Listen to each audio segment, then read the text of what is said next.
Hello and welcome. We're just letting people all in from the waiting room and we will get started momentarily. Thank you for joining us today.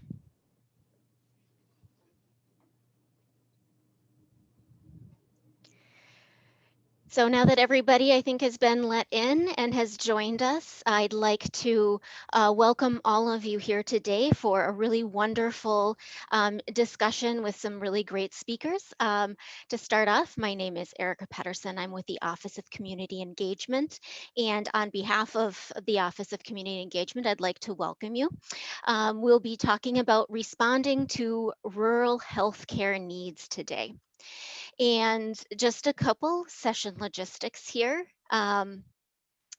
Agenda off to the side, we will have two speakers, a Q&A session, and then we'll break out and discuss the topics further. And feel free to use the chat throughout the session for questions or any comments that you may have for the speakers.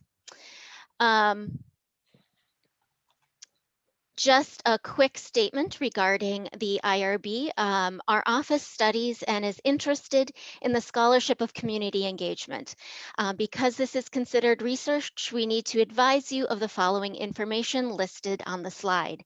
If you have any questions or concerns, please chat Sarah O'Connor. Next, in order to kick things off today, I'd like to welcome Dr. Saeed Ahmed to do welcome and introductions for both of our speakers today. And also please note that we will be recording today's session for posting later on YouTube. And please enjoy. Dr. Ahmed? Thanks, Erica. Good morning, everyone. I'm glad to have all of you joining us for this important webinar.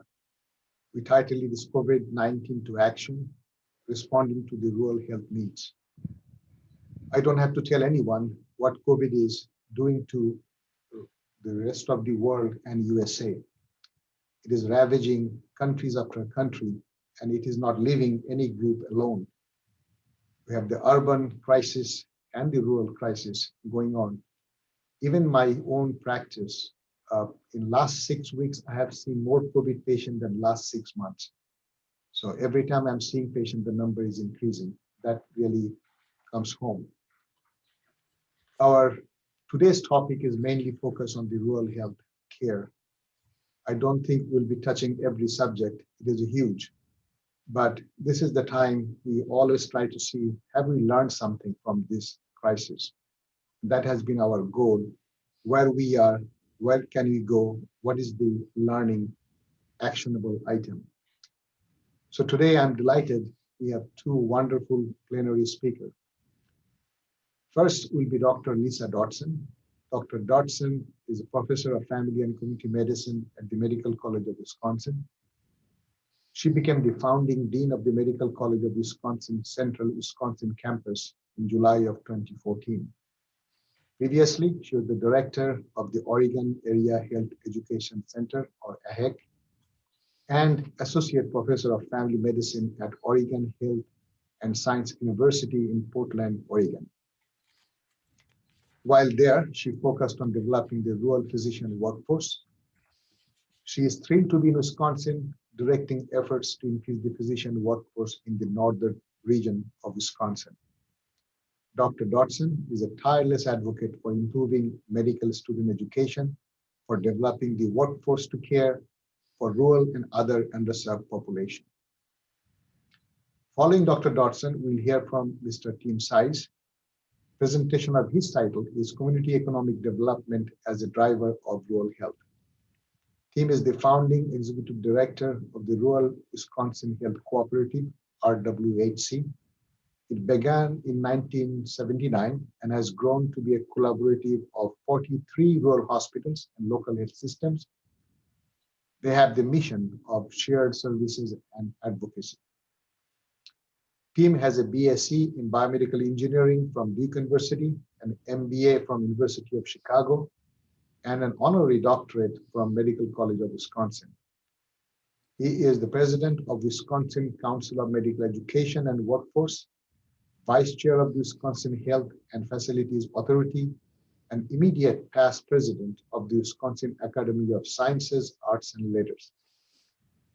Tim serves on the boards of Wisconsin Primary Care Association, Wisconsin Partners, and advisory board at the University of Wisconsin Population Health Institute. He has served twice on the DHHS National Advisory Committee on Rural Health and Human Services, and as the president of National Rural Health Association, where he continues on the board of its foundation. I'd like to thank all the participants and also these two speakers for sharing their time and knowledge. And this time I'm going to turn it over to Dr. Dodson. Dr. Dodson. Thank you, Dr. Ahmed. I appreciate the nice introduction. And let's go on to the first slide, please. So in the context of this talk, rural, which has many, many definitions, as most of you are aware of, it's in the eye of the beholder. And for the purposes of this talk, if you think you're rural, you are. And we're going to approach it that way. Next slide, please. So rural America kind of came to COVID more slowly than urban. It was really kind of initially a big city problem, or at least it was identified there quickest. One of the first wake-up calls that we had was actually from a neighboring state of Logansport, Indiana. And in April and May of 2020 of this year, Cass County, which is where Logansport is, where that red arrow is, kind of up in the north west corner of Indiana, experienced really the first serious rural outbreak, which was associated with the Tyson meatpacking plant. So over about a week period of time, they had 1,214 cases, of which more than 1,000 were attributed to the meatpacking plant. That in itself is a whole set of problems we could talk about, but really the problem for the community came in that this is a sole community hospital provider. And therefore, they had limited resources available. This was, of course, early in the pandemic when we didn't know as much as we do now about vents and things. And their 83-bed hospital was staffed at 44 beds and had an average admission rate of about 4.6. If you assume a 10% COVID hospitalization rate, which is where the yellow arrow was at that time, they had about 100 of those 1,000 people needing hospitalized with a 44 staffed bed hospital. And it really kind of served as a wake-up call to a lot of planners that it can turn on a dime and overnight, practically, in just a few days, completely overwhelmed the hospital system. Next slide.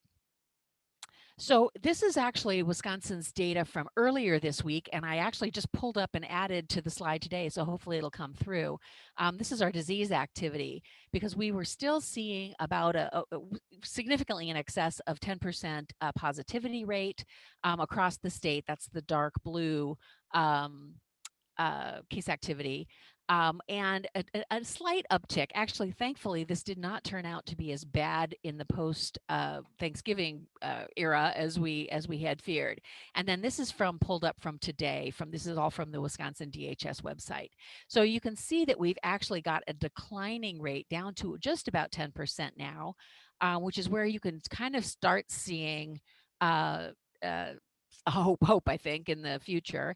And we also have the southern counties now dropping down into significantly lower activity levels. Next slide, please. And again, from DHS website, this is the county version of the map showing disease activity. And the red is, of course, the worst highest areas, the dark blue next, and that one sort of light blue area is Washara County, was the only one up to a week ago, which was in a lower activity level. And if you can pull up the next slide also, please. Yeah, so this is from this morning. So we actually are still at very high, but all the red areas, and this is actually not the county view, this is the region view. So you can see that we're starting to see in the rural areas of the state declining activity finally after seeing a pretty sustained high area of activity across the rural parts of the state. So that's just by way of background to show that that rural areas haven't been spared, as I think we all know, and that we're finally possibly turning a corner in time for the vaccine as well, which we'll talk about also in just a minute. So if you could go to the next slide, please. This is the hospital capacity. Again, one of the things that was very concerning early in the pandemic was fear of overrunning the ventilator capacity. As it turns out, we've learned a ton about how to avoid ventilation requirements for patients using other techniques and other therapies. But we do have in rural areas of the state a smaller number of ICU beds. The number of total beds is also somewhat problematic, but the ICU bed situation has stayed fairly constant. That's that orange line there in the bottom, and then the percentage of patients needing ICU beds has stayed pretty constant and is 87 to 90% full. So where we are at near capacity on ICU and ventilator capacity in rural areas, because we have a smaller percentage of that available in the rural areas. However, again, we're starting to see that orange line kind of declining in the number of patients requiring that level of care. So next slide, please. So the capacity challenges are not just in ICUs, but it's really the workforce. And I think all of us who work in the area know we have a very fixed workforce, very limited surge capacity, and long recruitment time. So we can't just pop people in. There's also cross-training issues and other things related to the workforce. Our supply chains in rural areas are also a bit more dependent on others often. And we have still seen in some areas, we're having a PPE requirement, shortages, and other things that are, at least in pockets, possibly more severe than in urban areas. One of the other things that we don't talk about a lot, but I think the facilities ownership of rural hospitals and rural health systems has changed. Whereas, a couple of decades ago, most of them were locally owned and operated, and now many of our rural facilities are actually owned by out-of-state or at least out-of-area entities who may not have as clear a grasp of what's needed in rural areas, and that can certainly create some issues. And then the hospital bed capacity. So this is just a little cutout of the total. You can see Lake Michigan there with Wisconsin just to the left. Wisconsin has a lower bed capacity overall than some of the neighboring states, that lighter color, and also on ICUs in the diagram on the right. So we are at some disadvantage when we had these big surges coming through, particularly related to an industry outbreak or something like that. That seems to be stabilizing right now, and we're keeping our fingers crossed that we can hold on to that until we get through the next few months as we get vaccine rolled out. We'll talk about that in a minute. Next slide, please. So some of the other challenges, obviously demographics in rural areas. We have older population, on average less well educated, and that both of those demographics have challenges in reaching people about vaccine, for example, or about mask use. And we'll cover that too. Obviously communications, particularly up here in the north of Wisconsin, broadband access, access to varying news sources and things can be challenging, and getting that makes it harder to get the word out about what we're trying to spread in terms of public health measures. There's a lower apparent acceptance of public health measures, such as mask wearing, which I'll cover in a second, at least in broad data, although I think, again, there's some pockets of rural America where that is maybe changing now. I think, and again, demographics have lagged in sort of early acceptance of the seriousness of this, did definitely lag in rural areas. Lower vaccination and vaccination acceptance rates in rural Wisconsin compared to urban areas, and then just pre-existing health inequities. We are all aware that rural areas have been disadvantaged in many ways, both because of just geography, as well as economics, as well as racial disparities and things persisting and existing in higher numbers in rural areas. Next. So just as an example, mask use. This was from a survey done by Gallup in mid-April last year. And you can see the red arrow on the top there, 46% in the Midwest region was the mask use at that time. The lowest in the country was in the Midwest in general. And then when you looked at urbanicity, small towns and rural areas, again, were at 50% or 52%, significantly lower than suburbs and city. And again, I think part of that had to do with people not perceiving the risk as being a rural risk. We have more space, we have less population density, this is not affecting us. And it was things like the Logansport incident and things like that. And actually here in Wisconsin, in Green Bay, was one of our first big outbreaks. And I don't personally consider Green Bay really rural, but certainly it's a smaller community compared to some. Next, please. So this is the data from a different source from National Geographic survey in July and October. And you can see actually significant improvement in mask usage just over that time from, around 50% in April to across the Midwest in the second bar on the right, to significantly up to about 70% in October of people who consistently wore masks, and down to about 7% of people who consistently did not or would not do that. And then, July is right underneath that. It was, again, had not really increased in July. On the left-hand side, the rural is the bottom number. And again, from about 50% in July, which was not an improvement over April, up to about almost 70% now, with only 11% of people kind of refusing mask use in October. That's the most current data that I have. So certainly we have seen some improvement across the Midwest, which was a low region, and across rural areas in general as well. Next slide, please. So on to vaccine acceptance, which is another marker that we're keyed into right now. Tim and I were having a conversation just before the conference about the feeling among rural people that there's not been a transparency, and that vaccine acceptance rates are still significantly lower in rural areas. This is from a study that was published just a short time ago in August about COVID-19 vaccine acceptance by region in the left and compared to influenza vaccine acceptance on the right. And you can see that kind of the Midwest, including Wisconsin, the upper Midwest, it was the lowest predicted acceptance of the vaccine, and even lower than the predicted acceptance or the actual acceptance of influenza vaccine.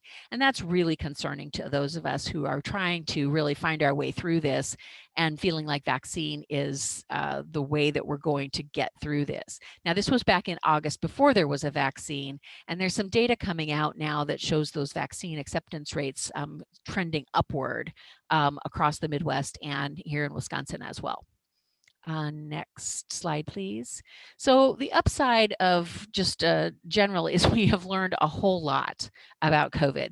I think one of the challenges early on was the sense that rural populations felt really isolated from this, didn't need to be as worried about it as that uptick kind of started through communities.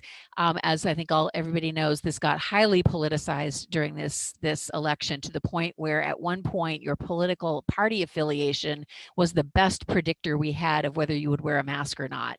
And that just seems, so wrong to many of us on many levels, but it certainly is what we have been dealing with. And I think that as we can get information out that's reliable and accurate, we're going to be in better shape with the vaccine.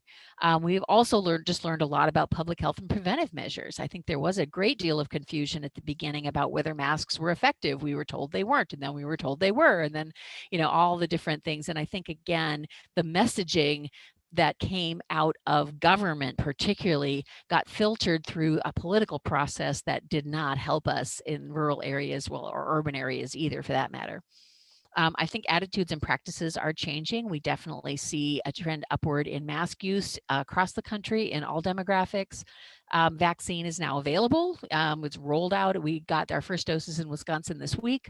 So I think where we are right now is that ability to look for common ground and really rebuild some of the trust that was lost, particularly in rural areas, as the knowledge base and availability of treatment and prevention measures has improved. So next slide, please.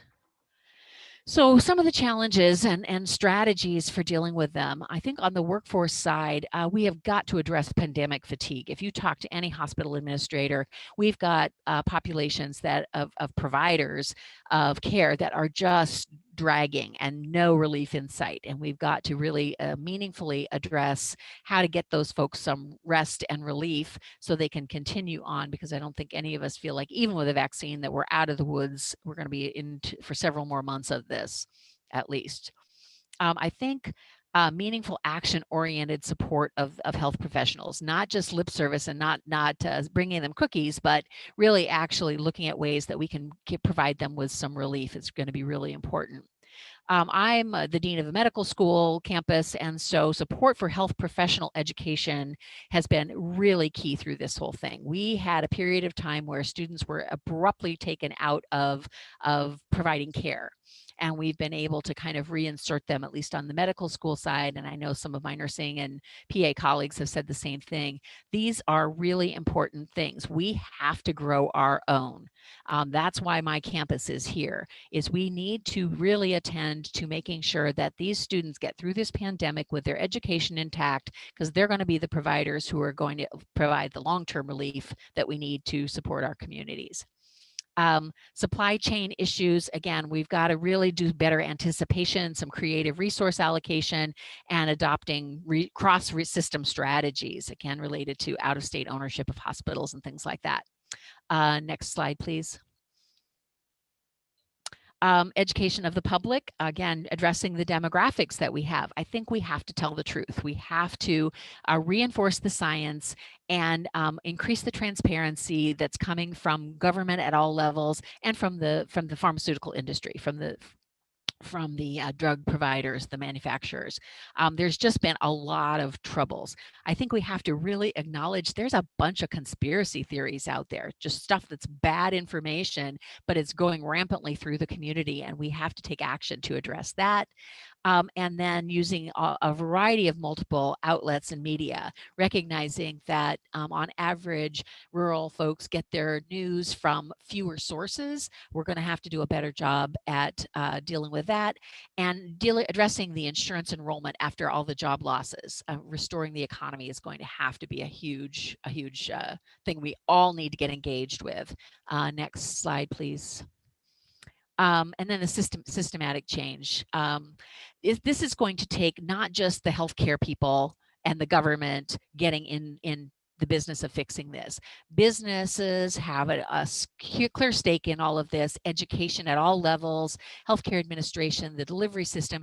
Everybody has to get together. We have to find a way to get those groups together and really have these courageous conversations about what we need to do with our health system, our delivery system, our insurance system, and really have some difficult discussions over the next few months. And this cannot be done by government. It certainly cannot be done by the House or the Senate, even the state government. It's got to trickle down through all levels to have these really difficult conversations. Next slide, please. I have a couple of references here that will be in the slide set if you want to look at the data a little more closely. And I'm going to turn it over to Tim to really talk about how we're going to, the process by which we may be able to move these discussions and these conversations forward. So Tim is the director of the Rural Wisconsin Health Cooperative, and he'll be talking about a process by which we might get from here to there. Go ahead, Tim. Thank you, Lisa. I always learn when I listen to you. A little intimidating to follow you, but you gave me a choice to go first. I think while we're in the middle of a pandemic, it may seem counterintuitive to talk about anything beside where we are right now, but that's basically what I'm going to do. I'm going to talk about our vision at the co-op in terms of how we deal with some of the consequences of the pandemic and move beyond it. Over the last 2 years, the co-op has been developing a statewide initiative. Got to go back one. Well, you don't have to go back, but Yeah, over the last 2 years, the cooperative has been developing a statewide initiative called Community Economic Development as a driver of rural health. We initially joined in this work by UW Extension and the UW Pop Health Institute, and we very much appreciate MCW's engagement. After one failed attempt at acquiring $1 million grant, we have actually received 2 pledges totaling about $500,000 from private donors, 2 families who love rural Wisconsin and who strongly believe in the importance of addressing rural social determinants of health related to community development. Next slide, please. The co-op is proud to be part of the Stop COVID Spread Coalition. We're a group of healthcare folks, business, education, advocacy organizations who have joined a team effort to, I think, participate in what Lisa was talking about in terms of the messaging about the social behaviors that we need. And I'd just like to share our most recent YouTube video because I think it's pretty effective. Every day we go to work and we put it all on the line. Spending long hours in a mask and a face shield. We're on the front lines. It's our job to save lives and get people better. But fighting this pandemic puts our families at risk too. We need your help. Mask up, wash your hands, and if you go out, stay at least 6 feet apart. Please do this for your family and ours.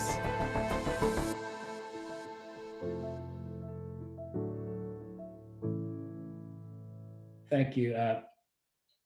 You can learn more about our coalition at Stop the COVID Spread. I bring it into this talk, even though it is very much about fighting the pandemic now, because I think it's a good example of the collaboration that we're going to need. We need now, but we're going to need going forward. I think the collaboration is particularly important on the issue that Lisa mentioned towards the end of her talk, vaccine hesitancy. There's a lot of us around the state are very concerned about that. And I think we're going to need this type of messaging over and over, both one-on-one, YouTube, FaceTime, and every other bit of media, if we're going to have any chance of getting the herd immunity up around 70%. Next slide, please. Both the recent presidential election and COVID has brought a lot of attention on rural Wisconsin in particular. With 26% of Wisconsin's population being rural, the project has been attracting a lot of attention, in particular with the governor's new Office of Rural Prosperity.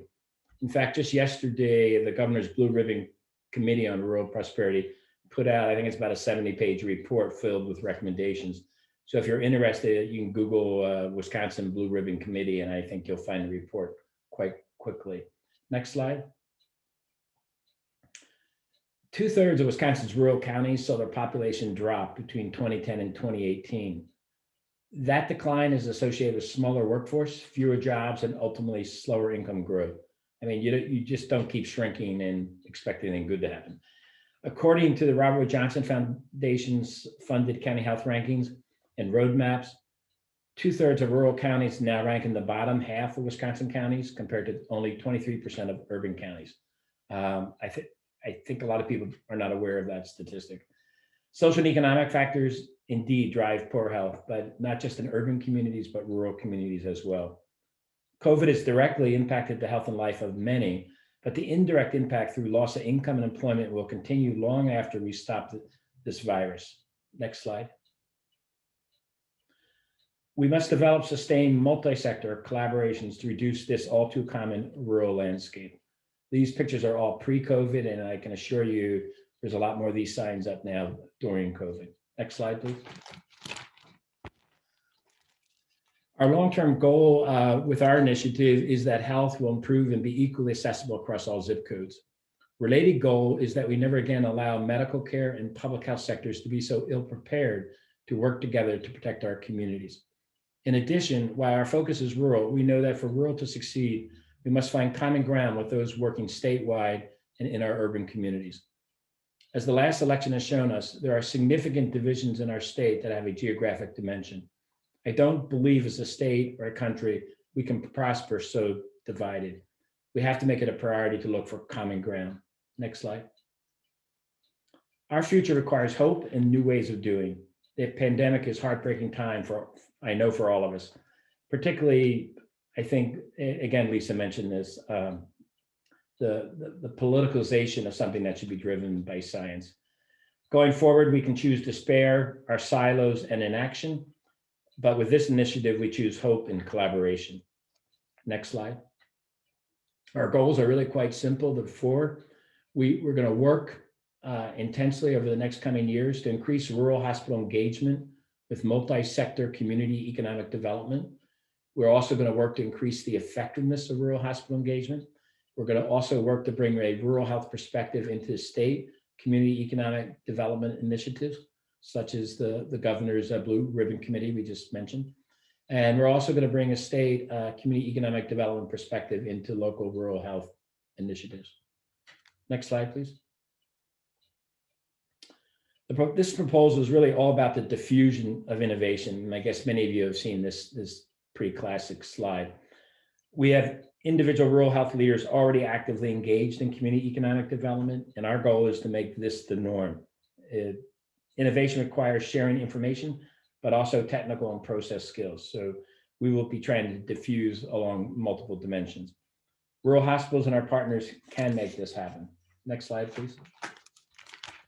We have made some assumptions as we go forward, and just to share with, I mean, I can argue for all these assumptions, but I want you to know what they are. We see rural hospitals engaging with their communities. We believe that engaged hospital leadership can make a real difference in the community. We believe engagement includes those most impacted, not necessarily just those with the most power in the community. We believe access, I should say, to academia, UW and MCW research and expertise is really important for this initiative. We're assuming that the co-op, we're an organization of 43 rural hospitals, that we continue to be strong, solvent. We're very grateful for the payroll protection program monies that has really helped us do that through this difficult economic time. And we believe that local rural healthcare will remain viable. It may change, it's been changing over my whole 45 years in Wisconsin, and it will continue to do so, but we will continue to have rural healthcare. Next slide, please. The key activities, I'm not going to drill down into too much, but just rattle through. It's about staff support to our members as they engage in community work. It's about partnering with Extension around community economic analyses and community work sessions. It's about fundamental education of people like me and leadership at the co-op as well as our hospitals to understand what's for us a whole new area called economic development. It's about networking with new state partners, and we have begun that already. It's about synthesizing local economic data so each of our member communities understands more clearly what they're facing. It means developing a rural-oriented toolkit, which can make innovation spread more quickly in our communities. And we're going to be guided by a multi-sector statewide advisory board, and also be convening folks statewide to share learnings as we go forward. Next slide, please. Community economic development is very much, from our perspective, about working with community, not just for community. It's really very much a bottoms-up versus top-down approach. I'm a big fan of John McKnight. I've had the honor of meeting and talking with him about this type of work, but he very much believes you go into community and seeing what's there as assets that you can build upon versus a litany or a list of all the things that may be in a deficit situation. This means you start with the assets that individuals and institutions have, and then what they can do collectively as a community. Next slide, please. We also know that to be effective, we must reach out to those most impacted, and particularly by lack of jobs, poor education, lack of housing, lack of accessible quality childcare. Rural hospitals are well positioned to connect with all these sectors in their communities because they serve all portions of the community. Next slide, please. The monitoring and evaluation plan will look for change at multiple levels. We will be evaluating impact on our hospital leadership, our communities, and on the state. I think evaluation is particularly important with this project because the best we can tell, it's the first in the country where a network of rural hospitals has dedicated themselves to these goals. Next slide, please. In rural health, we live the interdependence between rural hospitals and the communities we serve. Now, COVID and the recession of 2008 highlight the magnitude of this connection. Unfortunately, the economic and resulting health inequity gap has widened as rural communities and rural hospitals continue to struggle in the midst of COVID. Rural hospitals and the communities we serve can be incubators of success for others to learn from. Next slide, please. At the heart of the co-op is a tradition of generosity, of sharing and learning from each other. And when I say the co-op, I mean the 43 rural hospitals, but also the staff of 70 that are based around the state, but mostly in our office and training center in Sauk City. We know you must build relationships before you need them, and that has served the co-op very well as we work and live through this pandemic. In rural health, given our smaller scale, we have had to be both expert in our field and willing to step in to do whatever needs to be done. The cooperative hosts annually over 300 professional and topic-specific networking roundtables and leadership development opportunities. So we have a firm foundation on which to build the educational components of this initiative. Rural hospitals include a fair number of early adopters engaging in community economic development, willing to share what they have learned through the infrastructure that we have. Rural hospitals have a proven track record to be a positive force of change within and beyond our community boundaries. Next slide, please. Our system changes that we're going for, they're relatively audacious. This is a big project and we know how big it is, but every journey starts with a few steps. Our system changes are about advancing health equity, both intra and inter-community equity. So often I think we look too much at only intra-community, and again, as Lisa indicated, there are some significant inter-community equity issues in our state. We will innovate, as I mentioned before, we will be first in the country, or certainly one of the earliest adopters of a rural health network addressing community economic development. We are fundamentally proposing to redefine what healthcare leadership means, and this is probably for rural and urban, in that engagement in community economic development becomes a norm for rural and urban health leaders. We're going to work to build capacity and leadership, both local level and statewide. And we have already demonstrated that many people in the community are behind this through some of the cash gifts that we have gotten. Next slide. This is my last slide too. I'll just read the cartoon here. We can feel good by emphasizing our differences or accomplish something by seeing what we have in common. I think our country is extraordinarily frustrated by the lack of collaboration in the face of so much polarization. I guess as a person that's been a head of a cooperative movement for over 40 years, I can say it's a lot of art, it's a lot of science, but I mean, there are principles that we have experienced, that we have written about. And I just outlined the eight primary points here. One is that trust is absolutely important.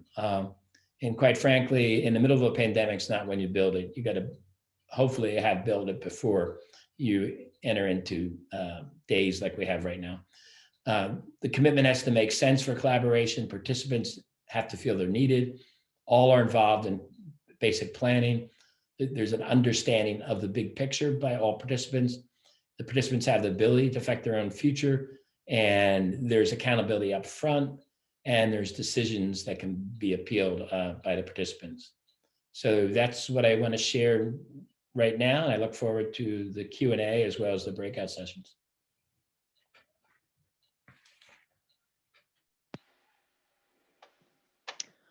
Thank you so much, Dr. Dotson and Tim Size. We really appreciate you both sharing this important information with us today.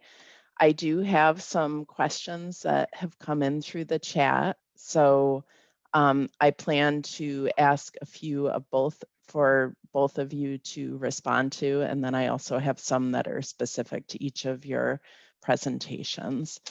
So I think I will start with one for both of you.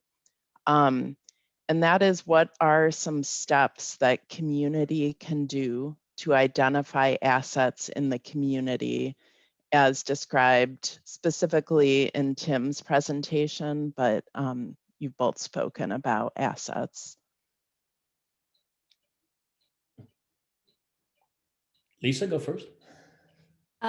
Well, I think one of the things that my practice background is I'm a family doctor, and I practiced in a tiny little rural community in the high desert of far eastern Oregon, out by Idaho. And what you find out really quickly is the assets. You can uncover the assets pretty quickly if you start looking. Rural hospitals and health systems are economic development by definition, and I think starting with they are leaders. They are engaged with larger forces outside of the community as well. Education is another one. The education system, by its nature, at least interacts across the state and often across state boundaries. I think that other assets you have to sometimes dig a little bit more for.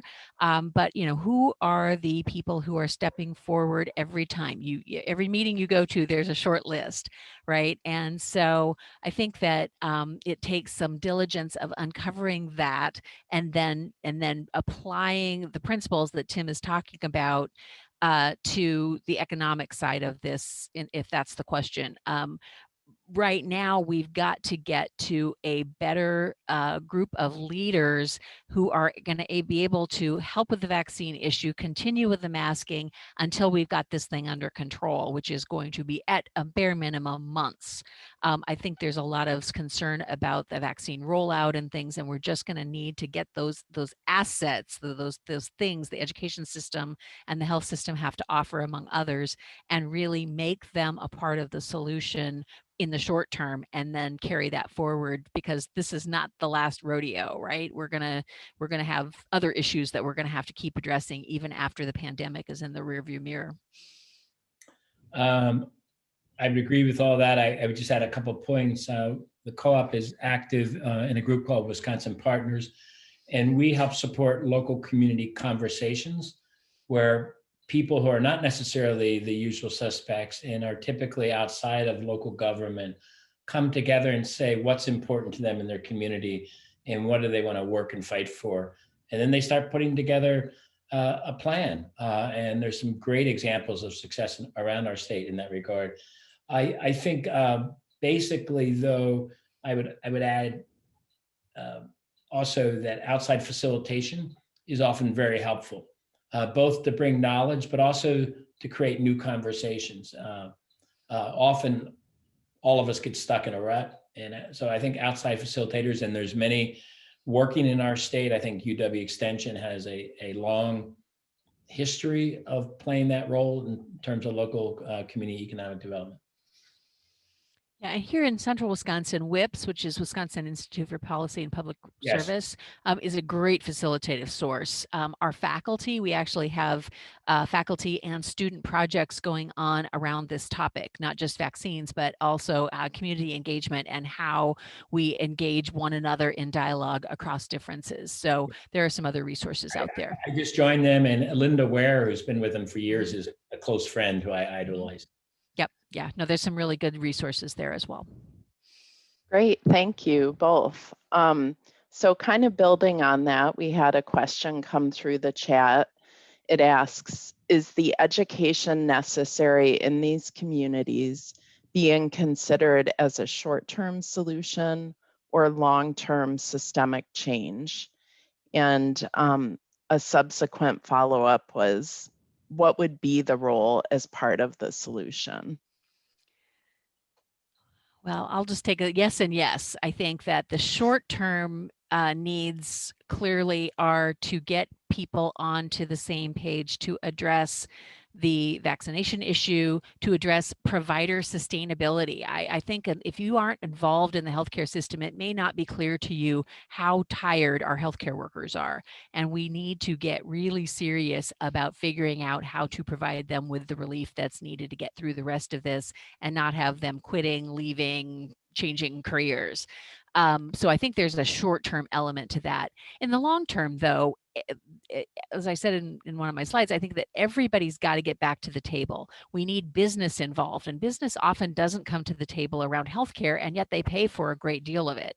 We need education system at all levels, from early childhood through medical school and graduate school. So there's a long-term strategy there that I think Tim helped outline, and I'll hand it over to him.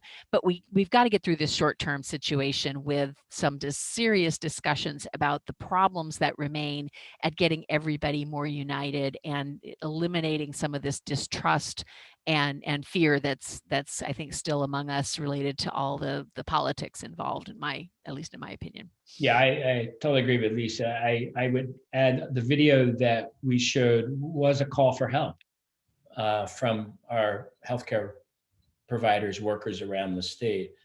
I think that the issue that's at the root of this is actually existed before COVID and is bigger than COVID. And that is we have fundamentally lost the ability to talk and understand people who don't already agree with us. And that's on the right to the left and the left to the right. And that's why I frequently try to use the phrase common ground. I mean, there's some people in a million years I'm never going to agree with. But thankfully, there's thousands of people I know I'm going to agree with at least some of the time. And that's who I'm going to spend my quality time with. And so it's an issue of we have to rediscover how to talk with each other. Republicans, the Democrats, rural to urban. As I think I said in my talk, I don't see how we prosper or necessarily how we even survive as divided as we are now. And so I see that very, very relevant to COVID, but even post-COVID, it's going to be alive and well as a challenge. Well, and I think also to Tim's point, there's a real concern that many of us have about the rebuilding phase. So we get through the disease and everybody's got immunized, or we've got at least enough herd immunity, but the economic disaster that kind of came along with this, with closure of small businesses and all the aftermath, is not a political issue, and it needs to be brought together, and people need to really come together to rebuild. And again, we need a process by which this is a sort of post depression rebuild. It's sort of on that magnitude, and we didn't get there by continuing with artificial political boundaries. We got there by coming together and coming to the common ground that Tim speaks of. So I think and small communities are better at that than urban communities, I think, or can be better at that because we all know each other. Great, thank you. I just wanted to follow up in regards to education. Could you, Dr. Dotson, talk a little bit about pipeline programs in education that can help build our rural workforce? Yeah, so I can obviously most speak to the medical school, but there certainly are similar programs through WISPAC, which is the Wisconsin or University of Wisconsin's PA program. There are nursing programs and others as well. But what we have years and years of data to suggest that we're best served in our rural communities by training our own, by growing our own workforce. And so the reason that the Medical College of Wisconsin put campuses in Wausau and in Green Bay wasn't because that was the most efficient way to deliver education. It's because we're putting people in closer proximity to the populations we want our students to serve. And we need to support that effort. I need everybody who's listening to this to talk to their hospital administrators about supporting student education, because that's where your next workforce is most likely to come from. I mean, I think ask anybody who's recruited for healthcare providers or any educated population.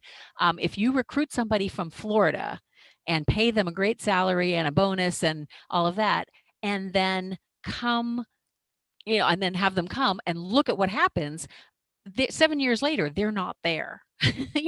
They get their loans paid off, they get their bonus, they do whatever, they get sick of Wisconsin winters and off they go. I've got students in my program who are from the area, who thrive in the winter here, want to be here, really come from this, understand the populations, and we really need to support our program and for the University of Wisconsin, their WARM program, to keep those students here. And we've got several new programs to address rural and Hmong population at our campus, for example, to build on that potential workforce. So there's lots to do. Obviously, get a hold of me if you'd like to help, because these are serious issues, and we think we have a reasonable answer, but it's not a done deal unless we can find places to train our students. I would just quickly amplify something Lisa said, and that is that the old way of thinking about economic development was you recruit the factory, and then if you get a good factory, people will come work there. The more up-to-date way that I think most economic development people are thinking is that factories seek out where the people are. and to Lisa's point, where educated people are that are well trained and motivated to work. And so it's very much a grow your own in terms of the population, and you do that well and you facilitate community development well, it'll be a place where capital will be attracted to help create jobs. Yeah, nothing sinks a rural business faster than the hospital closing. Let me tell you, I've lived through it. It's an ugly bit of business for everybody when hospitals and healthcare systems don't thrive. Well, thank you both for speaking to that. How do we shine a light on public health in rural communities? Well, I think a very bright light's being shined on now for those that will look. And then it's a question, who is looking? That's what I said in my talk, that we came into this period horribly unprepared. I think the lack of traditional collaboration between state public health with our large health systems, and then too often at local levels, the lack of collaborative work. A lot of that's made more difficult by the difference in funding streams. I've committed, and I know others who have as well, that we never want to be so ill prepared. So going forward, I think many of us will be working from public health to healthcare and healthcare to public health to create bridges that didn't exist before this pandemic.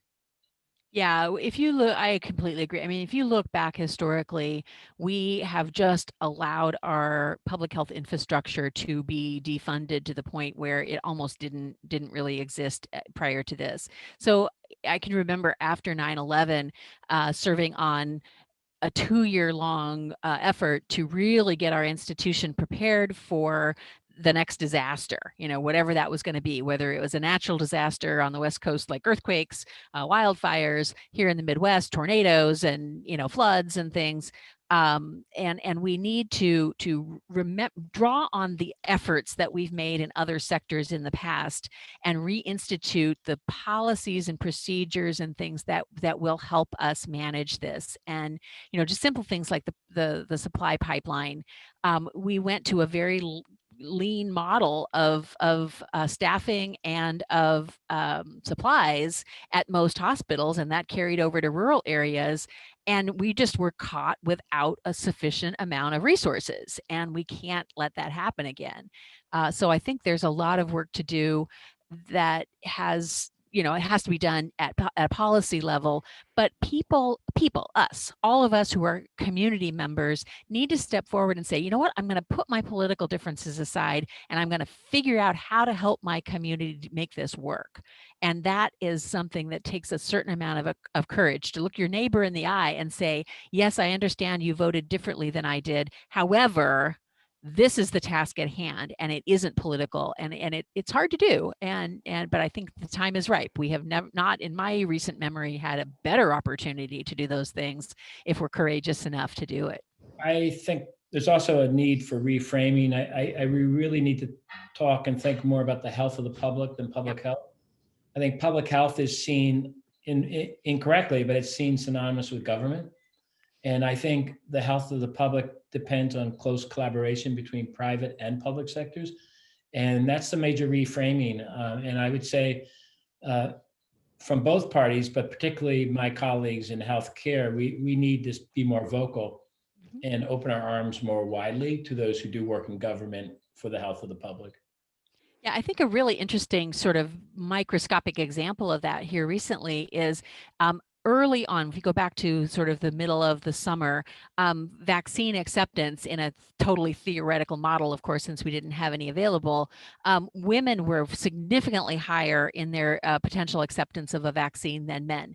Right now, in rural areas, actually men are higher than women.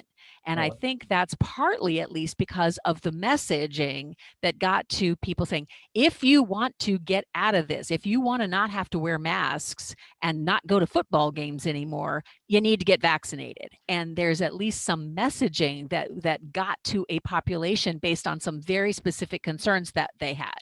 And like, if you want to go to a Packers game, get a vaccine, and that is important. I mean, it sounds sort of silly and trivial, but it's really, really important to bring the message in the right way. And that whole context of the health of the public versus public health, just the simple turn of the words may make a difference. Well, I think Thank you. another turn of the words is the messenger is as, or perhaps in some instances, more important than the message.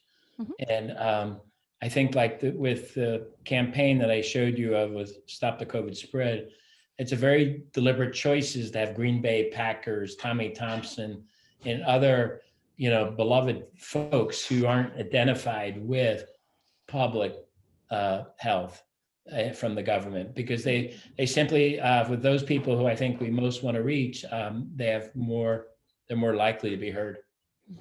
Well, I want to thank you both so much, Dr. Dotson and Tim Size. I think that there's a lot of great information to be taken, and what resonates very well with me just from this last discussion is reframing and messaging, and health of the public is really imprinted in my brain. So thank you so much for your presentations and for the work that you're both doing amidst this crisis in rural areas of the state.